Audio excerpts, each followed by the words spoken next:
Vous êtes une victime de violence conjugale et vous avez entendu parler du TGD, du téléphone grave danger. Vous vous posez des questions sur le fait de savoir comment l'avoir, à quoi il sert vraiment, comment ça fonctionne, est-ce que vraiment ça protège la victime? Dans cette vidéo, je vais tenter de répondre à toutes ces questions et donc ça va vous permettre d'en savoir bien plus sur ce dispositif de protection des victimes de violences conjugales.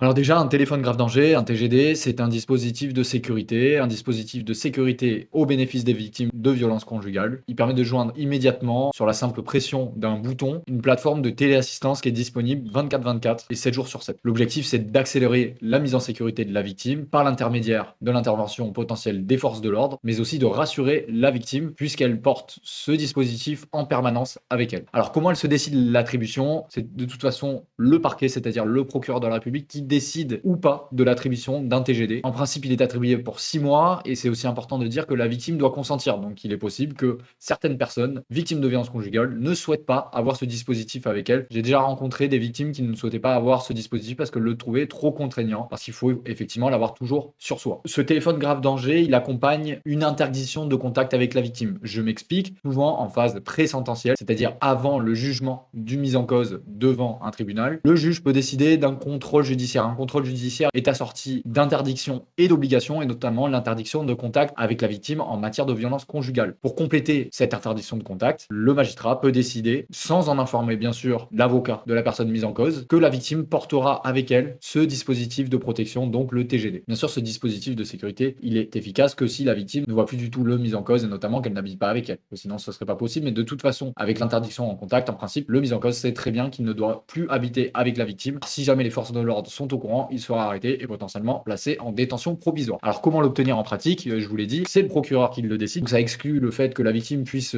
demander l'attribution de ce TGD. Par contre, son avocat pourrait formuler une requête auprès du procureur de la République pour demander son attribution, mais en pratique, ça ne se fait jamais comme ça. C'est vraiment le parquet qui décide de l'attribution du TGD en relation avec les différents partenaires et notamment les associations d'aide aux victimes. De toute façon, ce qu'il faut retenir, c'est que c'est l'autorité judiciaire, le procureur de la République, qui décide de son attribution ou pas. Et avant de vous expliquer comment ça marche, je voulais juste vous dire que j'ai créé une plateforme dédiée aux victimes d'infractions, donc notamment les victimes de violences conjugales. Vous pouvez vous rendre directement sur la plateforme.droitpluriel.fr, vous tapez ça directement dans votre navigateur ou vous allez dans la description et vous pourrez voir que vous avez sur cette plateforme et gratuitement des informations juridiques vérifiées par moi-même, mais également des démarches concrètes à réaliser, des réponses à vos questions, des guides gratuits, des modèles de courrier. Vous verrez, n'hésitez pas à aller faire un tour. Vous avez aussi la possibilité d'être mis en relation avec un avocat proche de chez vous et de bénéficier d'un entretien juridique offert de 20 minutes avec lui. Donc vraiment, n'hésitez pas à aller faire un tour, ça peut vous être utile. Et également, je mets dans la description de cette vidéo un lien vers un document utile et gratuit. Donc pareil, n'hésitez pas à en profiter. Donc on en revient au TGD, comment ça marche concrètement? Il y a un bouton d'alerte, j'en dirai pas plus. En tout cas, si vous voyez attribuer un TGD, ne vous inquiétez pas, on vous expliquera bien comment ça fonctionne. L'agent, donc sur la plateforme de téléassistance, qui reçoit l'alerte, va pouvoir alerter les forces de l'ordre pour qu'elles interviennent là où la victime en danger imminent se trouve.